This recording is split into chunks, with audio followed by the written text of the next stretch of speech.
Team Liquid versus Golden Guardians is a showcase of how a team can slowly suffocate out another team by securing a lead through one big team fight. It may not have been as clean as they may have hoped, but if a team can recognize enemy win conditions and execute well enough to play around them, it only takes one slip up from the enemy to find that one team fight. But it's a 3-0 plus the Drake, and it's time to go for Baron. Let's take a look at Champ Select. Golden Guardians was able to counterpick both top and mid lane in this draft, allowing them to secure Kayle into a lane where she will be allowed to scale versus the Ornn, and giving them Lissandra into LeBlanc, which should neutralize LeBlanc's snowball potential in the early to mid game. Thinking about potential 5v5 situations gives Golden Guardians draft a huge advantage. Golden Guardians team has a slight edge when it comes to range, forcing Team Liquid to have to look for picks or big engages from Ornn, Lee, or Bard. But with the shielding from the Karma, the ult from the Kayle, and the lockdown possibilities of Lissandra from any attempt of assassination from LeBlanc and Lee Sin, against the already incredibly safe Ezreal, should have no chance. On top of this, Golden Guardians team scales very well into the late game, as Kayle will continuously become a larger and larger threat.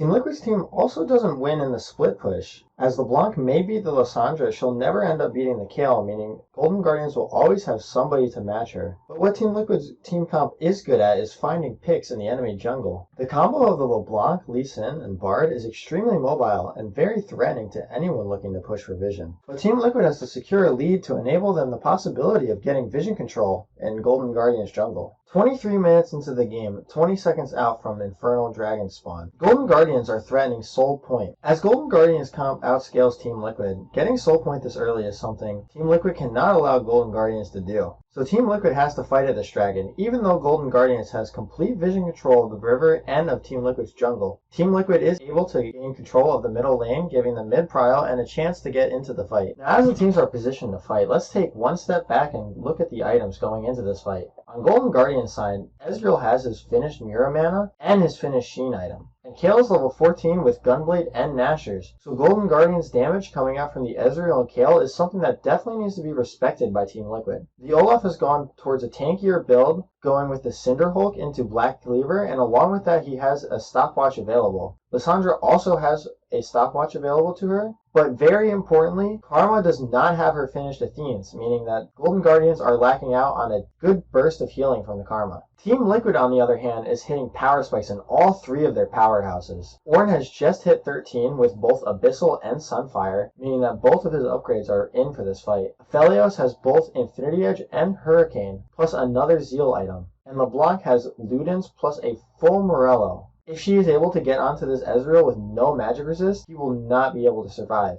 Now Golden Guardian starts off the dragon as Team Liquid looks to contest, with their main force approaching from the mid lane, leaving LeBlanc to threaten the backline from the bot side. It is important to note that Lissandra is not with the core of her team and teleports into the mid lane so that she could potentially look for a flank of her own. As the dragon hits 2000 health, Ornn starts his ult, which the positioning of the Ornn ult does an incredible job of forcing Golden Guardians to think about their positioning. With the LeBlanc threatening to the south and the dragon getting low, Golden Guardians' priorities split. While Kayle moves to push out the LeBlanc from the south and Olaf stays on the dragon, Karma and Ezreal position safely back towards Golden Guardians' jungle, afraid of being CC'd by the Ornn. And even though the Ornn ult only ends up hitting the Olaf, who's able to use his own ult to ignore its effect, the Lee Sin and Team Liquid are able to win the smite fight and prevent Golden Guardians from getting the dragon. Now this is where Golden Guardians look to engage, as they feel with the Ornn ult down and Lissandra flanking, this is an advantageous position for them to fight.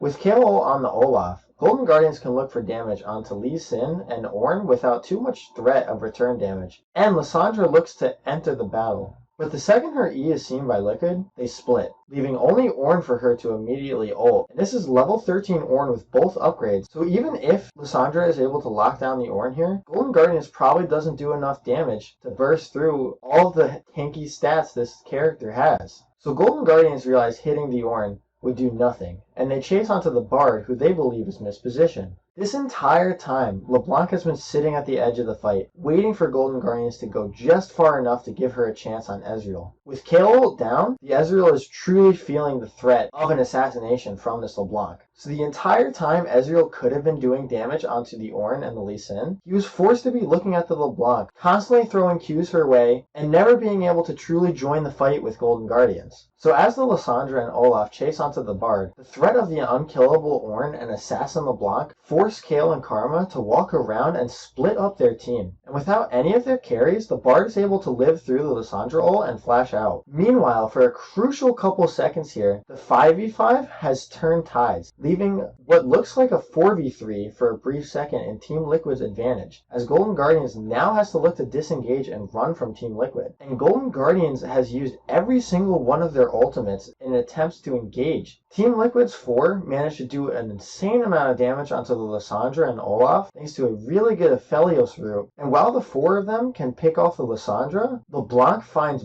big damage onto the rest of Golden Guardians as the Bard nearly hits a 4-man ultimate. And at the end of the fight, after all things are said and done, Team Liquid finds 3 kills and quickly go and look for the Baron off of the play. At the start of this fight, Team Liquid is only up about 1,000 gold, but if Team Liquid doesn't secure this dragon, Golden Guardians not only gets the soul point, but that guarantees that Team Liquid cannot get soul for 3 more dragon spawns, giving Golden Guardians an entire 15 minutes to continue scaling. But the resulting teamfight leading to 3 kills for Team Liquid result in the turning point of this game, as the gold swing off of the Baron play allows Liquid to break into the base of Golden Guardians and is ultimately the reason that Team Liquid can close this game out. In hindsight, Golden Guardians should look back at this and accept that once that dragon is lost, it is okay to back off and move back to their lanes. They should not have felt pressured to make any big engages work off of this loss, as even with just 10 more minutes, they are approaching some huge breakpoints in their power levels. During this fight, the Kayle is level 14 with 2 items. In 10 minutes, she would easily be at least level 16, with possibly 3 to 4 items. Ezreal would have his Death's Dance by that point, and Karma would have Athene's, and possibly Forbidden Idol for even just a bit more shielding, meaning that the LeBlanc no longer has any threat onto the backline unless she gets a huge combo off. And at this point, Lissandra is sitting on components for both Deathcap and Zanya's. Now, if we were to look at even just this game and look 10 minutes ahead, even as Golden Guardians is now very behind on the map, we can still see that Kayle is level 17 with 3 finished items, and Ezreal pivoted from his Death's Dance to complete a full Blade of the Ruin King, which means he would have had the gold for the item. While Team Liquid managed to play this fight extremely well and are able to execute with their gold lead, Golden Guardians lost this game purely through the lack of understanding of their team composition and attempting to force a fight when they had no reason to. When entering a league game, regardless of if it's solo queue, and especially if it's on the competitive stage, all 5 members of the team need to understand not only their champion's power spikes, but all 5 champions' power spikes and how they can play off one another.